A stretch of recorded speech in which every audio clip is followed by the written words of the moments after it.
मुझे पहला ख्याल यही आया कि शायद जन्नत गुल ने इस्तेआल के आलम में किसी चिंगारी को मौत के घाट उतार दिया था। मेरा ज़हन उसी जिद्दी और मुंह जोर लड़की की जात में उलझ गया।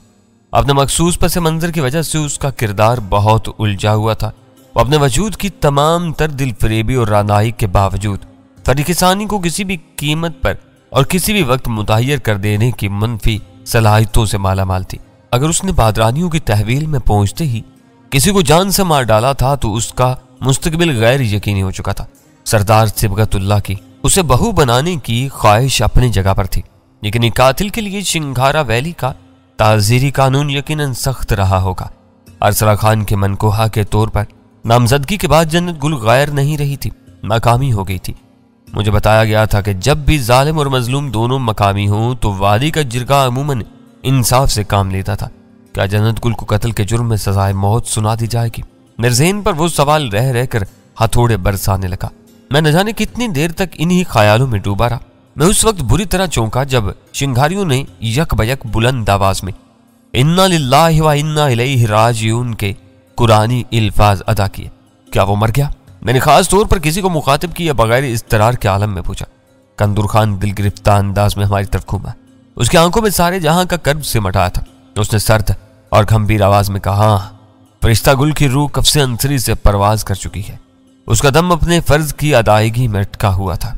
जन्नत गुल की खुदकुशी की खबर सुनाने के बाद वो सुकून से मर गया। हम सब के लिए वो खबर एक सदमे से कम नहीं थी। हम चारों ने ही बैक आवाज सवाल किया, क्या जन्नत गुल ने खुदकुशी कर ली? फिर मैंने अपनी बात जारी रखते हुए पूछा, ये वाकया कब और कैसे हुआ? उसने जराफे की गर्दन जैसी पहाड़ी से नीचे दर्रे में कूद कर जान दी थी। कंदूर खान ने मुतासफाना लहजे में कहा, कालान से नकारा बजाकर उसी की मौत का ऐलान किया गया था। फरिश्ता गुल इससे ज्यादा कुछ नहीं बता सका। मौत ने बहुत बेरहमी के साथ इसे हमसे छीन लिया है। वो अपने फर्ज की अदायगी करते हुए मारा गया है। खुदा इसे शहादत का रुतबा अता करे। सुल्तान शाह ने दुआया अंदाज में अपने दोनों हाथ उठाकर हम दर्दाना लहजे में कहा और कंदूर खान आमीन कहकर रह गया। वो बहुत अजीब और पेचीदा मोड़ था। चंद मिनट पहले तक फरिश्ता गुल की जान बचाने के लिए कालान की तरफ वापसी नागुज़ीर हो गई थी, लेकिन जन्नत गुल की खुदकुशी की खबर मिलने और फिर फरिश्ता गुल की मौत के बाद सूरत हाल यकसर तब्दील होकर रह गई थी। अब मामला दो मैयतों की तदफीन में शिरकत तक महदूद होकर रह गया था। दोनों मरने वालों में से कोई भी इतना अहम नहीं था कि उसके जनाजे में शिरकत लाजमी होती। हम लोग वापस लौटते या ना लौटते, इन दोनों की तदफीन हर हाल में अपने वक्त पर होनी थी। बात सिर्फ इतनी सी थी कि फरिश्ता गुल की लाश को इस वैरान मकाम से गालान तक ले जाना था और यह फर्ज कंदूर खान के साथ ही सर अंजाम दे सकते थे। फिर अब क्या इरादा है? मैंने वक्त जाया करने के बजाय कंदूर खान से सवाल कर डाला। वापसी। उसने पुरतशवीश नजरों से मेरी तरफ देखते हुए कहा, फरिश्ता गुल की लाश को गालान पहुंचाना है। यहाँ मरने वालों की मिट्टी में हर मर्द शरीक होता है। तदफीन तक हमें रुकना होगा। ठीक है, मैंने बड़ा रास्त उसकी आंखों में देखते हुए फैसला कुन लहजे में कहा, फी अमान अल्लाह। तुम लोग एक गाड़ी ले जाओ, दूसरी जीप की चाबी हमें दे दो ताकि हम अपना सफर जारी रख सके। तुम गालान नहीं चलोगे? उसने हैरत और बेअतबारी से पूछा। नहीं, मैंने उसे दो ठोक जवाब दिया। मैं तुम्हें बता ही चुका हूं कि सफर को अधूरा छोड़ने से बहुत बड़ी और तबाहकुन बदशुगनी। खामोश रहो। वह हल्क फाड़ कर हज़ियारी के अंदाज में उस बुरी तरह चीखा कि उसके अल्फाज का मफहूम न समझने के बावजूद सारे शिंगारी उछल पड़े और उनके हाथ अपने अपने हथियारों तक पहुंच गए। तुम्हारी इन मनहूस बातों ने फरिश्ता गुल की जान ले ली के वो भड़के हुए अंदाज में बोलता रहा। तुम्हें शुरू से पूरी बात दोहराने की जरूरत नहीं, मैं तुम्हारा मतलब समझ रहा हूँ।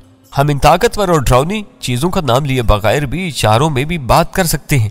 आज तक कभी ऐसा नहीं हुआ कि सधाया हुआ कोई खच्चर किसी ढलान पर से इस बुरी तरह फिसला हो, लेकिन तुमने जब से नाहोश से ज्यादा बातें करनी शुरू की हैं, अनहोनी भी होने लगी है। तुम नहीं लौटते तो ना लौटो, मैं तुमसे बहस नहीं करूंगा। मुझे खुशी हुई कि मेरा फरसूदा बल्कि अहमकाना हरबा उस पर हद से ज्यादा कारगर साबित हो रहा था। मैं नरमी से कहा, तुम बिला वजह भड़क रहे हो। मुझे मालूम है कि बाजुकात बुरे कलमात और तस्करे भी अपना असर दिखा जाते हैं। तुमको खुद अंदाजा है कि गजाला और सुल्तान शाह के वहम में कितनी सच्चाई है। बेचारा फरिश्ता गुल चंद मिनट की मुसाफत तय किए बगैर हमारे देखते ही देखते मर गया। खुदा इसकी मगफिरत करे। लाओ जीप की चाबी मुझे दे दो। कंदूर खान का चेहरा मजाक का खेज हद तक बिगड़ चुका था। उसने मजीद मुंह बनाकर बेअतनाई से कहा, मौत बरहक है। चिंगारियों के टल रवायात भी अपनी जगह पर है, मगर तुम ये बात भूल रहे हो कि तुम सरदार के मुअज़्ज़ज़ मेहमान हो और तुम्हें सरहद के उस पार तक पहुंचाने की जिम्मेदारी हमारे सर है। अगर तुम इसी बात पर अड़े हुए हो तो मैं तुम्हें बेयारो मददगार नहीं छोड़ सकता। मुझे वापस लौटने में कोई एतराज नहीं। मैंने बेपरवाही से कहा, तुम गजाला और सुल्तान शाह को कायल कर लो तो मैं तुम्हारे साथ चलने के लिए तैयार हूँ। इनके ज़हन से बुरी और काली चीजों का खौफ दूर होना चाहिए। बस। उसने हाथ उठाकर बेताबी से मुझे खामोश कर दिया। मैं इस बारे में मजीद एक लफ्ज भी नहीं सुनना चाहता। अगर तुम लोग अपनी जिद पर अड़े हुए हो तो मेरे आदमी एक गाड़ी में फरिश्ता गुल की लाश वापस ले जाएंगे। मैं तुम्हारे साथ चलूंगा। वो अपने आदमी को वहां से वापस रवाना करने में मसरूफ हो गया और हम चारों वक्त गुजारने के लिए एक तरफ बैठ के। जन्नत गुल की खुदकुशी की खबर वैसे तो हर एक के लिए हैरतनाक साबित हुई थी, लेकिन गजाला और वीरा ने इस इत्तला का कुछ ज्यादा ही असर लिया था। उनकी दानिस्त में जन्नत गुल उमंगों और वलवलों से भरपूर जिंदगी गुजारने वाली लड़की थी और हर कीमत पर हालात से मुकाबला करके अपना रास्ता बनाने का हौसला रखती थी। इससे यह तवक्का तो की जा सकती थी कि वो बादरानियों की तहवील में जाने के बाद अपनी मार धाड़ और दीगर हरकतों से उनकी जिंदगी आजीवन बना देती, लेकिन यह सोचा भी नहीं जा सकता था कि वो सरदार सिबगतुल्लाह के फैसले से मायूस और दिल बर्दाश्ता होकर अपनी जिंदगी का खात्मा कर लेगी। उसकी खुदकुशी का दूसरा पहलू ज्यादा असर अंगेज था। सरदार सिबगतुल्लाह को यह घमंड था, वो ताकत के जोर पर सरदार पाइंदा गुल की नाजायज बेटी को अरसला खान की बीवी बनाकर अपने बादरानी कबीले को शिंगारावैली की तारीख का एक अनोखा एजाज अता करेगा। मगर जन्नत गुल ने अपनी जान कुर्बान करके उसका वो जबर तस्लीम करने से इनकार कर दिया था। वो अपनी जान पर खेल गई, लेकिन उसने किसी बादरानी की बीवी बनना गवारा नहीं किया। उसकी जगह कोई और बेहौसला लड़की होती तो चंद रोज तक रोने धोने के बाद हालात से समझौता कर लेती और सारी उम्र के लिए बादरानियों की अफजाइश नस्ल में मसरूफ हो जाती। इस एतबार से जन्नत गुल ने खतरनाक पहाड़ी से नीचे छलांग लगाकर सरदार सिबगतुल्लाह के कनौने मंसूबे को बुरी तरह नाकाम बना दिया था। मेरा ख्याल है इसकी खुदकुशी में सिबगतुल्लाह के फैसले से ज्यादा कालान में रून माह होने वाले खूनी इनकलाब का दखल है। बातों बातों में सुल्तान शाह ने दूर की कोड़ी लाते हुए कहा, शायद तुम ये कहना चाह रहे हो कि घंटियों वालों की शोरश कामयाब न हुई होती तो सरदार सिबगतुल्लाह को अपने आज़ाइम पर अमल करने में दांतों पसीना आ जाता। ये तो बिल्कुल सामने की बात है। सुल्तान शाह सोचते हुए बोला, मैं कुछ और ही सोच रहा था। बहुत से लोग किसी नेक और मुस्बत जज्बे के तहत जिंदगी गुजारते हैं, बाज अफराद मनफी जज्बों से मगलूब रहते हैं। जन्नत गुल को अपने बचपन से जो महरूमियां सहनी पड़ी, उनके नतीजे में वो इंतकाम के रास्ते पर चल निकली। जब तक सरदार पाइंदा गुल जिंदा था वो उसे बदनाम बल्कि रुसवा करने का मंसूबा बनाती रही। अगर उसे जरा भी अंदाजा होता कि किसी बादरानी से शादी करके वो अपने बाप को दिली अजियत पहुंचा सकेगी तो शायद वो ये काम भी कर गुजर रही होती, लेकिन खूनी इनकलाब के नतीजे में पाइंदा गुल मारा गया। अब जन्नत गुल के सामने कोई मकसद नहीं रहा था। वो जिसे सुलगा कर तस्कीन हासिल कर रही थी वो खुद ही राह मुल्क अदम हो चुका था। इस हकीकत ने उसकी तरजीहात बदल दी और उसने कालान में अज़दवाजी कैद की जिल्लत कबूल न करने का फैसला कर लिया। शाबाश, वीरा ने उसकी पूछ थपकते हुए कहा, मुझे जानकर खुशी हुई कि तुम किसी बात पर दिमाग सोजी भी कर सकते हो। जन्नत गुल बहुत खुश नसीब थी कि तुम इसके बारे में अपने ज़हन पर इतना जोर डाल रहे हो। देखा जाए तो यह फर्ज ठहनी पर आयद होता था, क्योंकि जन्नत गुल ने इसके साथ एक खुशगवार जबरी तजुर्बा किया था। तुम्हारी इसके साथ क्या रिश्तेदारी निकल आई कि तुम उसके लिए अपना ज़हन थका रहे हो? कमाल है यार। वीरा हस्बे आदत बहकने लगी। उसके नजदीक वो मजाक की बात थी, लेकिन मैं सिरे से उस जिक्र को पसंद ही नहीं करता था। मुझे अंदाजा था कि ऐसी बातों से गजाला को गहरा रंज पहुंचेगा। मैंने मुलामत अमेज नजरों से वीरा को घूरा तो उसके होंठों पर शरारत अमेज मुस्कुराहट फैल गई। उसके अंदाज से साफ जाहिर हो रहा था कि उसने मेरे मुतवक्का रद्द अमल से महजूज होने के लिए वो बात निकाली थी। मुझे क्यों घूर रहे हो? उसने मुस्कुराते हुए कहा, गजाला कोई अल्लड़ और नोखेज दुशीजा नहीं है जो जरा सी बात पर बिफर जाएगी। वो अपनी बुर्दबारी की वजह से हकायक के साथ जिंदा रहना जानती है। मैंने कोई गलत बयानी नहीं की। सुल्तान शाह को एक हकीकत याद दिलाई है। बहुत से हकायक ऐसे होते हैं जिनके जिक्र से गुरेज करना ही बेहतर होता है। गजाला ने गहरी संजीदगी के साथ कहा, दूसरी बात यह है कि हम लोग जिंदगी के बकेड़ों को मौत के बाद तक नहीं घसीटते। मौत के बाद दुश्मन की बुराइयों तक का जिक्र करना मायूब समझा जाता है। जन्नत गुल अगर रैनी की दोस्त नहीं तो दुश्मन भी नहीं थी। अपने दर्दनाक अंजाम की वजह से वह हर एक की हमदर्दी की मुस्तहिक बन चुकी है। बाजुकात तुम दोनों यक बजक इस कदर संजीदा हो जाते हो कि वहशत होने लगती है। वीरा गहरा सांस लेकर बोली, अभी तक हम जिन हालात से दो चार हैं इनका गम भुलाने के लिए कभी कभी तो खुद अपना मजाका उड़ाकर कहका लगाने को दिल चाहने लगता है। ऐसी मायूसी और बेजारी में अगर मैंने जन्नत गुल के लिए कुछ कह दिया तो इस पर इतना दिल गिरफ्तार होना मुनासिब नहीं है। और तुम में सबसे बड़ी खराबी यह है कि तुम कभी भी संजीदा नहीं होती। सुल्तान शाह ने मौका पाते ही टुकड़ा लगा दिया। मालूम होता है कि संजीदगी का तुम्हारी सरिश्त में सिरे से दखल ही नहीं है। संजीदा बनने की कोशिश में इस वक्त तुम्हारे चेहरे पर फटकार बरस रही है। वीरा जल भुन कर बोली, ड्रोनी सूरत बनाए रखने वालों से मुझे नफरत है। मैं हंस खेल कर जिंदगी गुजारनी पसंद करती हूँ। जो पसंद करती हूँ वही करो। अपने ऊपर हंसो और अपनी दस्तरस में आने वाले खिलौनों से खेलती रहो। इन हदों से जब भी तजावज करोगी तो दूसरों के लिए तकलीफ दे बन जाओगी। सुल्तान शाह ने नहायत बरजस्तगी के साथ कहा, तुम आमतौर पर यही करती हो कि अपनी हद से बाहर निकल जाती हो। इसी वक्त एक जीप का इंजन जाग उठा। वीरा को सुल्तान शाह पर कोई जवाबी वार करने का मौका नहीं मिल सका, क्योंकि सबकी तवज्जो जीप की तरफ मबजूल हो गई थी। कंदूर खान के तमाम साथी फरिश्ता गुल की लाश के साथ एक जीप में लद चुके थे। और जीप रेंगती हुई बुलंदी की तरफ रवाना हो गई थी। कंदूर खान दूसरी जीप के करीब खड़ा हाथ लहरा कर चाहने वालों को अलविदा कह रहा था। तुम लोगों की बकबक में मुझसे एक चूक हो गई, मैंने मुतासवाना लहजे में कहा। वो क्या? गजाला ने चौंक कर पूछा। मेरे लहजे ने उसे परेशान कर दिया। मुझे अपने मकसद में कामयाबी जरूर हासिल होगी कि कंदूर खान हमें गालान वापस ले जाने के बजाय चिगासराय की तरफ ले जाएगा, लेकिन मेरे पास सिर्फ एक क्लाशिनकोफ है। अगर मुझे ख्याल रहता तो वापस जाने वालों के हथियार हमारी तहवील में आ सकते थे, लेकिन कंदूर खान बहुत चालाक निकला। सुल्तान शाह बोला, अपनी क्लाशिनकोफ तुम्हारे हवाले करने के बाद वो गैर मुसल्ला हो गया था, लेकिन इस वक्त उसका शाना खाली नहीं है, वो दोबारा मुसल्ला हो चुका है। मैंने उसकी तरफ ध्यान ही नहीं दिया था। सुल्तान शाह की तवज्जो दिलाने पर देखा तो उसके कंधे पर राइफल झूल रही थी। इन अफगान कबाइलियों के नजदीक हथियार मर्द का जेवर तस्वुर किए जाते हैं। कंदूर खान ने अफरा तफरी के उस आलम में भी अपने मर्दाना तजाइन को नजरअंदाज नहीं किया था। हम चारों उसके करीब पहुंचे तो वह अपनी महवियत से चौंक कर हमारी तरफ मुतवज्जा हो गया। मैंने वही किया जो तुम चाहते थे, उसने पेशबंदी के तौर पर मुदाफाना अंदाज में कहा। वह लोग फरिश्ता गुल की लाश का ऐलान लेके हैं। मैं तुम्हें आगे ले जाऊंगा, लेकिन अब नाहुसत की कोई बात मुंह से ना निकालना।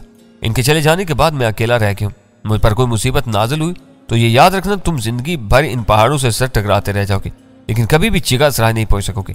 यहाँ एक जैसे अंधे रास्तों की भरमार है। तुम एक दफा कोई गलती कर बैठे तो चलते चलते तुम्हारे बदन खाद में बदल जाएंगे और तुम वापसी की राह नहीं पा सकोगे। तुम शायद डर रहे हो, मैं दानिस्ता एक जारहाना कहके के साथ कहा। पादरानियों की होने वाली बहू गोश्त और खून के लोथड़ों में बदल गई। फरिश्ता गुल खाक को खून में नहाकर फरिश्ता अजल की गोद में जा बैठा।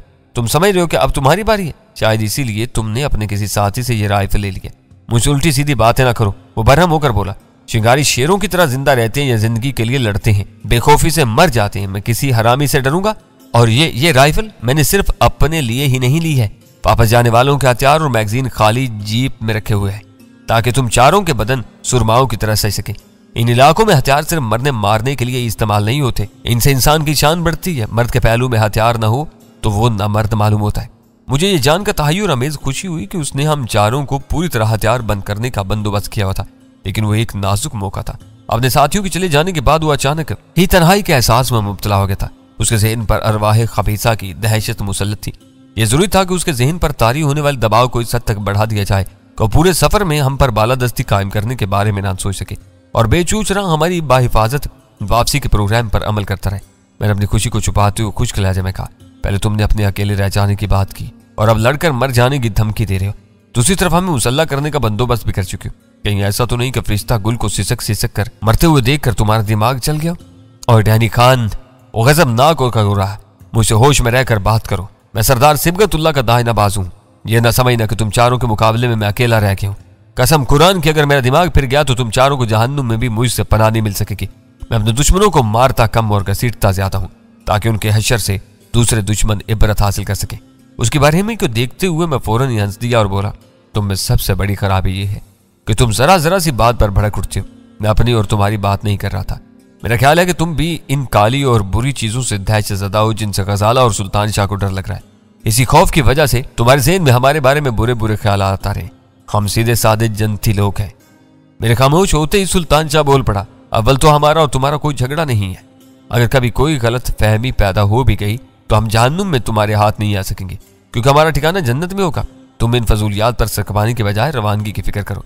कालान में हमने तुम्हारे साथ कोई बुराई नहीं की। वो अपना सर झटकते हुए बोला, सरदार सिबगतुल्लाह ने तुम्हें इज्जत और इनाम से नवाज कर रुखसत किया है। हमारे दरमियान कोई बदगुमानी पैदा होने का इम्कान नहीं है। इस वक्त मैंने सिर्फ तुम्हारी दिलजोई की खातिर जन्नत गुल और फरिश्ता गुल के जनाजों में शिरकत का इरादा तर किया है। तुमको मेरे जज्बे की कदर करनी चाहिए। मैं गाड़ी तुम्हारे सुपुर्द करके वापस चल देता तो तुम किसी हालत में चिगासराय तक नहीं पहुंच सकते थे। अजनबियों के हक में यह पहाड़ और पहाड़ी रास्ते बहुत बेरहम और गद्दार हैं। एक बार रास्ते का सुराग खो देने के बाद तुम शायद कालान भी नहीं लौट पाते। अगर तुम वापसी पर तुल ही जाते तो हमें इन खतरात से वाकिफ होते हुए भी अपने तौर पर सफर जारी रखने का खतरा मोल लेना पड़ता। अब मैं इन तोहमात का जिक्र, मेरी बात अधूरी रहेगी। वो मेरी बात काट कर मुस्तरिबाना लहजे बोला, मुझे सब मालूम है, चलो जीप के पिछले हिस्से से अपने हथियार संभालो ताकि हम चिगासराय की तरफ रवाना हो सके। वापसी के सफर में कम वक्त लगता है, लेकिन फिर भी हमें जल्द अज जल्द रवाना हो जाना चाहिए। इस वक्त तक वापस जाने वाली गाड़ी इन पहाड़ों के पुरपीच रास्तों में गुम हो चुकी थी। अलबत्ता उसके इंजन की दम तोड़ती हुई मोहूम सी बाज गश्त फिजा में सुनाई दे रही थी। मेरे ज़हन में बस एक ही ख्याल जमा हुआ था कि हम लोगों को गालान से जल्द अज जल्द इतनी दूर निकल जाना चाहिए कि गालान वाले नकारे पर जरब लगाकर या किसी और जरिए से कंदूर खान को सूती इशारों की सूरत में कोई पैगाम पहुंचाने में कामयाब ना हो सके। एक तजुर्बे से गुजरने के बाद मैं सफर में किसी दूसरी रुकावट का सामना नहीं करना चाहता था। हम वहां से रवाना हुए तो सब मुसल्ला थे। कंदूर खान जीप चला रहा था। बड़े इखलाक और मसलहत दोनों ही तकाजों का लिहाज करते हुए वीरा को उसके बराबर वाली नशिस्त पर बिठा दिया था और खुद वीरा और सुल्तान शाह के साथ जीप की पिछली नशिस्तों पर विराजमान हो गया था। ये पहाड़ी ढलानों पर बने हुए नाहमवार और कच्चे रास्ते पर उछलती कूदती नशीब की तरफ रवां थी। पिछली बरसात की तबाहकारियों की वजह से वो रास्ता कुछ ज्यादा ही पुरखतर हो गया था। जमीन पर जोर शोर से बहने वाले बरसाती पानी के गहरे कटाव की वजह से रास्ते में जा बजा आड़ी तिरछी नालियां वजूद में आ गई थी, जिनको अबूर करने के लिए रफ्तार और स्टीयरिंग व्हील पर काबू रखना पड़ रहा था। रास्ते में हायल हो जाने वाले पत्थरों और चट्टानी टुकड़ों को गालबन इन चिंगारियों ने, जो उन रास्तों पर सफर करते रहते थे, खाइयों में लुढ़का दिया था। साफ मौसम में सूरज की तेज और चमकदार रोशनी में हम चीका सराय की तरफ बढ़ते रहे। इस दौरान में वीरा कंदूर खान से मुसलसल बातें करती रही। वो वीरा की बातों में जरूर दिलचस्पी ले रहा था, लेकिन उसके अंदाज में संदल खान जैसा वालियानापन नहीं था, क्योंकि कंदूर खान का मिजाज संदल खान से बहुत मुख्तलिफ था। दूसरी अहम बात यह थी कि वो संदल खान की तरह बिलनोश नहीं था। ग्वालान में महनोशी करता था, लेकिन सफर शुरू करने के बाद उसने इस बारे में सोचा ही नहीं था। जब काफी वक्त गुजरने के बाद वीरा ने उस बारे में शिकवा किया तो उसने अपनी नशिस्त के नीचे से एक बोतल निकालकर खामोशी से उसकी तरफ बढ़ा दी। वीरा ने तहसीन अमेज कलमात के साथ बोतल से इस्तेफादा किया और उसका मुंह बंद किए बगैर बोतल कंदूर खान की तरफ बढ़ा दी। कंदूर खान ने रास्ते पर से नजरें हटाए बगैर कहा, मैं ड्राइविंग करते हुए अब नहीं पीऊंगा। बोतल डैनी को दे दो या मुंह बंद करके वापस अपने पास रख लो। इसकी बू से मुझे उबकाइयां आने लगती है। मुझसे पहले गजाला बोल पड़ी, इधर देने के बजाय ये बोतल अपने ही पास रख लो। मैंने उसकी तरफ देखा तो उसके चेहरे पर सख्ती के आसार नुमा थे। गजाला ठीक कह रही है। मैंने गजाला से नजरें चार होते ही कहा, इस वक्त मेरा मूड नहीं हो रहा, मैं तुम्हारा साथ नहीं दे सकूंगा। सुभान अल्लाह। मेरा जवाब सुनकर सुल्तान शाह ने हाँक लगाई। मैं सोच भी नहीं सकता था कि कोई मछली पानी में उतरने से इनकार कर देगी। इन पहाड़ों में आकर अजीबो गरीब तजुर्बात हो रहे हैं। कंदूर खान थी में सेंस पड़ा। तुम लोगों की बातें मेरी समझ में नहीं आती यार। कभी तुम चारों एक दूसरे से सुर मिलाकर बोलते हो और कभी बेरहमी के साथ एक दूसरे का मजाक उड़ाने लगते हो। पता ही नहीं चलता तुम एक दूसरे के जानिसार हो या गहरे दुश्मन हो। यह बात हम आज तक खुद भी नहीं समझ सके। निरन संजीदगी के साथ कहा, जिस दिन दोस्ती और दुश्मनी का ये राज समझ में आ गया उस दिन हमारे आधे मसाइल खुद ब खुद खत्म हो जाएंगे। वैसे तुम बुरा ना मानो तो मैं तुमसे एक सवाल पूछ लूं। ये सवाल शुरू ही से मेरे ज़हन में कुलबुला रहा है। कैसा सवाल? जीप में कंदूर खान की इस्तबाह अमेज आवाज गूंजी। कहीं तुम्हारे सवाल का ताल्लुक इसी मनहूस मौजूद से तो नहीं है जिससे मैं गुरेज करना चाह रहा हूँ? भला ऐसा हो सकता है कि मैं तुम्हारी मर्जी का एहतराम ना करूँ? पीरन चलाकी से कहा, यह सवाल तुम्हारे नए सरदार के बारे में है, बल्कि उसकी निजी जिंदगी के बारे में है। पूछ लो। कंदूर खान ने नीम दिली से कहा, मगर ये याद रखना कि हम लोग किसी अजनबी की जुबान से अपने सरदार की शान में कोई नाजेबा कलमा नहीं सुन सकते। तुम्हारे दिमाग में कोई गलत बात रेंग रही है तो बेहतर ये होगा कि तुम अपनी जुबान बंद रखो। बड़ों का कौल है कि एक खामोशी हजार दुखों से महफूज रखती है। मैं सिर्फ ये जानना चाहती हूँ कि तुम्हारे नए सरदार ने अब तक शादी क्यों नहीं की? पीरा के अल्फाज ने मुझे चौंका दिया। इस सवाल का मतलब था कि वो खुद भी अपने बारे में सिबगतुल्लाह के अज़ाइम को फरामोश नहीं कर सकी थी। शादी घर बसाने और घरेलू जिंदगी गुजारने का नाम होता है। कंदूर खान ने किसी तवक्कुफ के बगैर कहना शुरू कर दिया, वही क्या, मैं खुद भी कंवारा हूँ। सरदार पाइंदा गुल इस वादी का बहुत मजबूत हुक्मरान था। लोगों को उसके खिलाफ हथियार उठाने पर तैयार करने के लिए सरदार सिबगतुल्लाह ने बरसों तक दिन रात काम किया। उसकी जान तोड़ मेहनत का अंदाजा तुम इस बात से लगा सकते हो कि पाइंदा गुल को आखिरी लम्हे तक ये मालूम नहीं हो सका था कि घंटियों वालों की क़यादत सरदार सिबगतुल्लाह कर रहा है। यही हमारी तहरीक की कामयाबी का राज था। अगर वो शादी कर लेता तो तहरीक को इतना वक्त हरगिज़ न दे पाता, और अगर शादी के बाद तहरीक के लिए जुटा रहता तो अपनी बीवी से नाइंसाफी का मुर्तकिब होता। अब उसका ख्वाब पूरा हो गया, वो किसी भी वक्त शादी कर सकता है। मगर तुमको इस बारे में क्या तजस्सुस है? उसने अपने लिए कोई ना कोई लड़की तो पसंद की होगी। वीरा ने उसके सवाल को नजरअंदाज करते हुए पूछा। वो बहुत गहरा है, उसके दिल की बात कोई नहीं जान सकता। कम अज कम उसके साथियों को ऐसी किसी खुश नसीब लड़की के वजूद का इल्म नहीं जो सरदार सिबगतुल्लाह के दिल की वादी में बसती हो। किसी मकसद के लिए इतनी बड़ी कुर्बानी देने वाले लोग कम ही नजर आते हैं। वीरा नश्क का अमेज लहजे में कहा, तुम लोग खुश नसीब हो कि तुम्हारी तहरीक को इतना मुखलिस सरबराह मुयस्सर आया, जिसने तुम लोगों को सरदार पाइंदा गुल के मजालिम से निजात दिलाने के जोश में अपनी जात और जाती जरूरियात तक को फरामोश किया हुआ था। यह वाकई मुकद्दर की बात है। कंदूर खान का लहजा एहसान मंदी के जज्बे से बोझल था। वो बहुत बेलोस आदमी है। जब जिरगे में जन्नत गुल की बेगुनाही की हैरान कुन बात शुरू हुई तो मेरा ख्याल ये था कि सरदार पाइंदा गुल की नस्ल के इस आबदार मोती को सरदार सिबगतुल्लाह अपनी मलकियत बनाने का इरादा रखता है, लेकिन वो अपनी बेलोसी से हर एक को शस्त्र कर देने की बेमिसाल और बेपनाह सलाहियत रखता है। तुम देख लो कि अपने बजाय वो अपने उस जिला वतन तायाजाद भाई की इज्जत की बहाली के बारे में फिक्रमंद था, जो अब्दुल रहीम खान और पाइंदा गुल की घिनौनी साजिश की वजह से मफरूर बना हुआ था। हाँ, वीरा को खामोश पाकर मैंने दुकमा दिया। सरदार सिबगतुल्लाह की सोच बहुत अच्छी थी। वो शिंगारिया वैली में अरसला खान को सुर्खरू करने का ख्वाब देख रहा था, लेकिन जन्नत गुल ने खुद को खत्म करके इस ख्वाब को चिकनाचूर कर दिया। अपने बाप ही की तरह खुद सर और हट धर्म निकली। उसने जान दे दी, लेकिन एक बादरानी की बीवी बनना कबूल नहीं किया। इसकी कसीदा ख्वानी मत करो, वो तलखी से बोला। दुनिया में वो खुद बदनाम थी और अपने बाप के लिए एक काली बनी हुई थी। अपने लिए हराम मौत का इंतखाब करके उसने अपनी आकबत भी बिगाड़ ली है। इसका मतलब है कि तुम्हें अपने जिरगे के फैसले पर एतबार नहीं है। वीरा ने फुर्ती से सवाल दाग दिया। मैंने ये कब कहा है? वो चिढ़कर बोला। तुम खामख्वाह बात से बात निकालने की नाकाम कोशिश करी हो। टैनी ने इल्जाम से इनकार किया। जिरगे ने दलाइल के साथ उसे बाइज्जत करार दे दिया। इसमें कोई शुबा करने की गुंजाइश ही नहीं है। उसने अपनी आजाद रवि और बसियार गोई से अपनी शोहरत दागदार की हुई थी। अगर वो अपनी जुबान बंद रखती और इज्जतदार लड़की की तरह जिंदगी गुजारती तो बोलने वालों की जुबानें बंद हो जाती। लोग गलाजत के ढेर से बहुत बचकर गुजरते हैं, लेकिन सहमक लड़की ने यह गंदगी अपने चेहरे पर मलने की कोशिश की थी। टैनी के बारे में झूठा दावा करते हुए वो ये बात भूल गई थी कि उसके हजरत सराय से जहां उसके बाप की बदतरीन बेइज्जती होगी, वहां वो खुद भी रुसवा हो जाएगी। गालान के जिरगे ने उसे बाइज्जत करार दे दिया। उसे इज्जतदार औरत ही की तरह दफन किया जाएगा। उसकी खबर पर बबूल के खुश्क ढंटल नहीं गाड़े जाएंगे। लेकिन काबुल में कौन हमारी जिरगे के फैसले की तशहीर करेगा?